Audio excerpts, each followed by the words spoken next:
Hello everybody, and welcome to the Flock Roundup. Now I know what you're all thinking. What did Josh get up to recently on his channels? Well, good thing I'm here to tell you. Recently, Build 3 of Northern Lights came out, and I was very excited for it, as this is one of those games that I look forward to every new build. Just can't get enough of it. But for those that don't know, Northern Lights is a drama about an aspiring young filmmaker named Cody, trying to navigate life after moving to college, the ups and downs of meeting new people, and how to come to grips with being open about being gay. Honestly, this game reminds me a lot of Life is Strange True Colors. Moving out to a small rural town, having a best friend / love interest that wears flannel, getting a job from an older gentleman who offers you to live in the apartment on the second floor of where you'd be working, being gay, it's all there, but I don't mean that comparison in a bad way. I love Life is Strange, cringe and all, and Northern Lights is ticking all of my boxes with what I like about Life is Strange, but less cringe and more gay, which I love.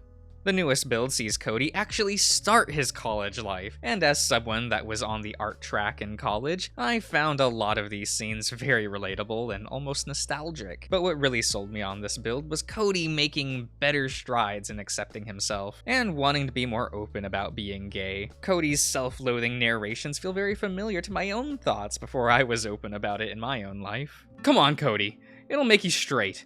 People will like you if you just hook up with a chick. The relatability of the gay experience is something I think this game excels at. That and Aldrich is just charming and hot, and I love him. Anyway, if you haven't checked out this game, then what are you waiting for? It's charming, wholesome, and good looking on top of that. I think Truffle Otter should feel proud of what they made.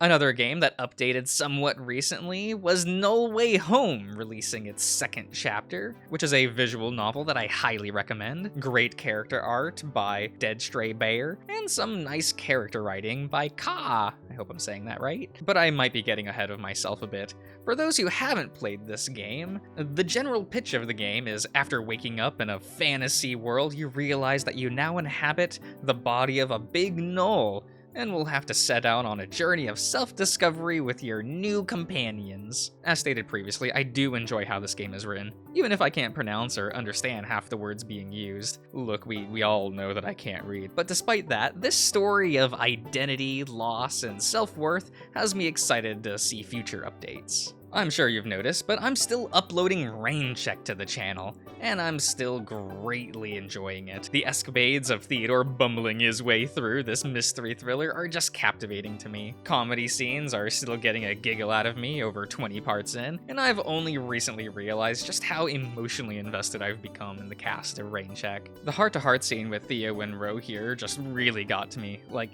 it was just so cute, and it makes me like these characters even more.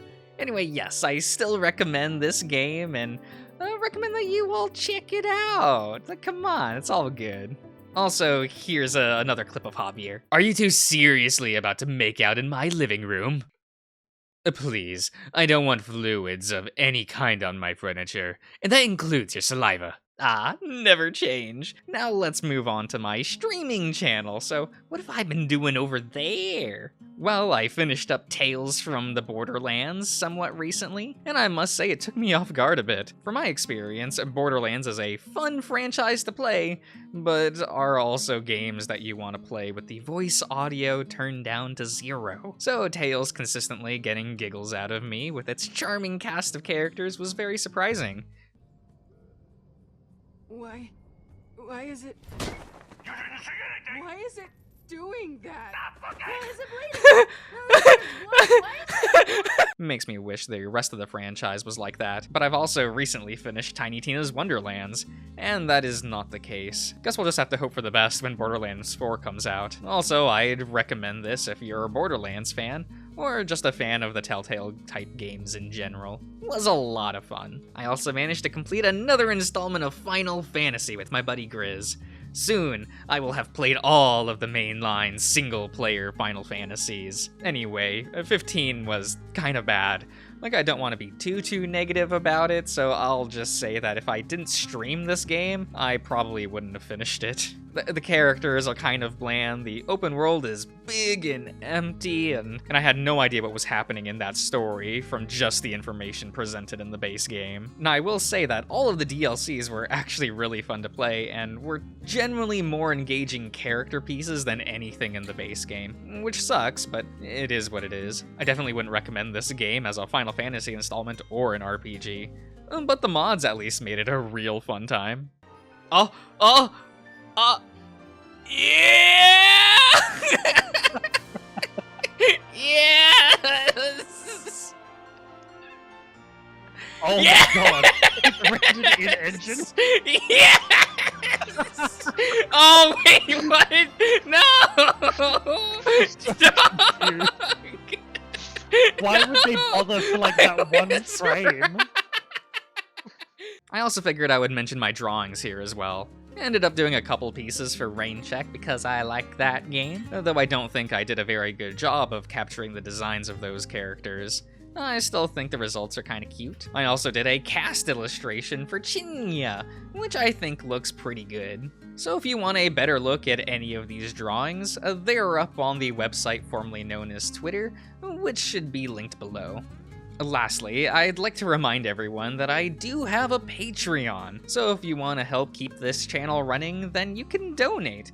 Again, only if you want. I really don't have any major rewards for donating, but you do get access to my Patreon Discord server. So if you want to bug me there, then the option becomes available to you. Just be aware that the Discord is 18+, so anyone underage will just have to be removed. Sorry.